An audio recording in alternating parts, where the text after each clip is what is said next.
اور امیر المومنین علی ابن ابی طالب علیہ الصلوۃ والسلام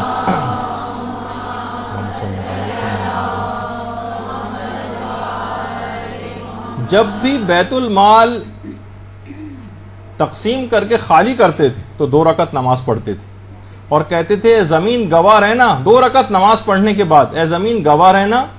کہ میں نے حق و انصاف سے ہی اس تجھے بھرا تھا، یعنی بیت المال کی زمین کو، اور میں نے حق و انصاف کے ساتھ ہی تجھ کو خالی کیا. لیکن اس طرح نہیں کہ فقط یہ دعا، پہلے 2 رکعت نماز اور اس کے بعد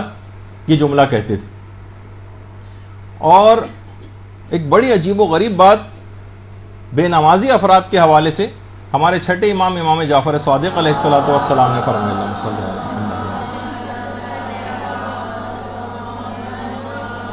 کہ جو افراد نماز نہیں پڑھتے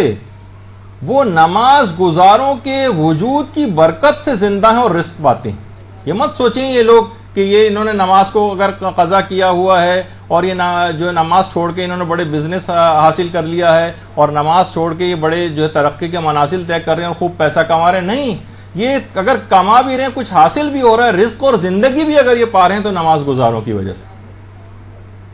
تو آپ نے دیکھا کہ کتنی اہم، اس کو معمولی چیز نہیں ہے.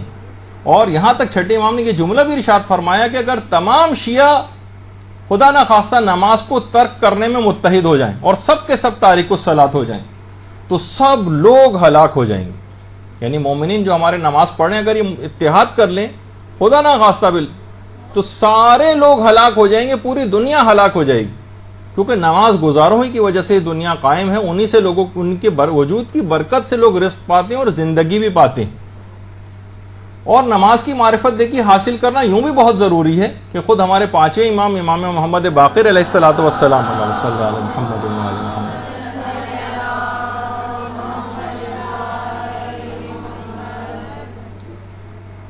کہ جو شخص بھی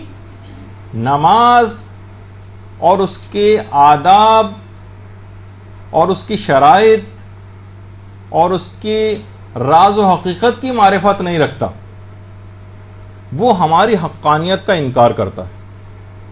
دیکھیے کتنی بڑی بات امام نے کہی. بہار الانوار کی جلد نمبر 82 امام فرماتے ہیں کہ جو شخص بھی نماز اور اس کے آداب و شرائط کی معرفت نہ رکھے اور نماز کی حقیقت کی معرفت حاصل نہ کرے وہ گویا ہماری حقانیت کا سے انکار کر دیتا ہے. یہاں پر ان افراد کو بھی بہت تنبیہ ہے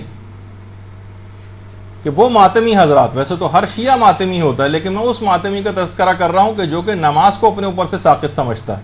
کہتے ہیں مجھے کیا ضرورت ہے نماز وغیرہ پڑھنے کی، بس میرے لیے ماتم کافی. وہ خود بتائیے کہ ان کا یہ دعویٰ کہاں پر جائے گا، ان کے اس دعوے کی کیا حقیقت ہے اہل بیت کی محبت اور یا معرفت کی، کہ امام تو خود کہہ رہے ہیں کہ نماز کی معرفت نہ رکھنا خود ہماری حقانیت کا انکار کرنا ہے. نماز کی معرفت نہ رکھنا خود ہماری حقانیت کا انکار ہے، یعنی امامت کا انکار کرنے کے مترادف یہ بات ہے. یہی وجہ ہے کہ شیخ جعفر شستری ہمارے کتنے بڑے عالم گزرے ہیں جن کی خصائص الحسینیہ کے نام سے اردو ترجمہ بھی ہوئی ہے کتاب خصائص الحسینیہ. شیخ جعفر شستری، یہ جو حدیث ملتی ہے نا آپ کو، کتنی زیادہ ایسے افراد کی مذمت آئی ہے جو نماز کو سبک سمجھتے ہیں، جو نماز کو اہمیت نہیں دیتے، جو نماز کو اہمیت نہیں دیتے، ان کی متعلق بہت زیادہ مذمت آئی. تو خود شیخ جعفر شستری فرماتے تھے کہ نماز کو سبک سمجھنا اس کی 5 وجوہات ہیں کہ انسان نماز کو اہمیت زیادہ نہیں دیتا. ان میں ایک درجہ یہ ہے کہ وہ شخص نماز ہی کو قبول کرنے سے انکار کر دے، یعنی نماز کا انکار کر دے وہ تو کافر ہو جاتا ہے. ایک نماز کو سبک سمجھنے کا انتہائی درجہ کافر ہو جانا ہے، نماز ہی کا کوئی شخص بالکل انکار کر دے، یہ پہلا درجہ. اس کے بعد جو دوسرا درجہ ہے وہ یہ ہے کہ وہ قائل تو ہو نماز کا، ٹھیک ہے میں مانتا ہوں کہ نماز ہے، لیکن وہ شخص نماز کا تارک ہو جائے، پڑھے ہی نہیں نماز، یہ دوسرا درجہ ہے. اس کو بھی کہا جائے گا اس نے نماز کو سبک اور حقیر سمجھا. تیسری چیز جس میں اکثر مومنین شامل ہو جاتے ہیں، جو نہ تو مسائل نماز سے آگاہ ہوتے ہیں اور نہ ہی کوئی جاننے کی خواہش رکھتے ہیں، بس غلط سل جیسے بھی انہوں نے نماز سیکھ رکھی ہے اپنے تئیں دیکھ دیکھ کے بس ویسے ہی ان کو کچھ بتایا بھی جائے تو فوراً انکار کر دیتے ہیں. تھوڑے سے آپ نماز کے مسائل بتائیں، کہتے ہیں کس چکر میں ہم کو ڈال دیے. وہ تمام افراد کہ جو نہ مسائل نماز سے آگاہ ہیں اور نہ ہی جاننے کی خواہش رکھتے ہیں، فرماتے ہیں کہ یہ تیسرا درجے کے اندر وہ بھی نماز کو سبک اور حقیر سمجھ رہے ہیں، حدیث کی مصداق میں وہ بھی شامل. اور چوتھی چیز کہ وہ شخص کہ جو کہ نمازوں کو قضا کر کے پڑھتا ہو، یعنی وہ پڑھتا ہے نماز لیکن قضا کر کے پڑھتا ہے. اکثر بہت سارے افراد ایسے ہمیں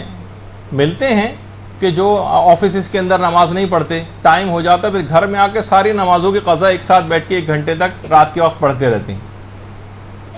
تو قضا کر کے نمازوں کو پڑھنا، اچھا قضا کر کے نمازوں کو پڑھنا یہ خود بھی سبک سمجھنے میں آتا ہے. اور پانچویں چیز کہ وہ قضا اس کی نمازیں بڑھتی چلی جائیں اور ان کو اتارنے کی کوئی فکر نہ کرے. ٹھیک ہے اب ہم نمازی ہو گئے، اب ہم پرہیزگار ہو گئے، لیکن پچھلے 25-30 سال کی نمازیں تو باقی ہیں. بعض اوقات یہ بھی ہوتا ہے ان کو اتارنے کی کسی کو کوئی فکر نہیں ہوتی پچھلی نمازوں کو. تو ایسا شخص بھی اس حدیث کے مصداق میں آ جاتا ہے کہ وہ نمازوں کو حقیر سمجھ رہا ہے. تو بہرحال دیکھیے یہ سب چیزیں ایسی ہیں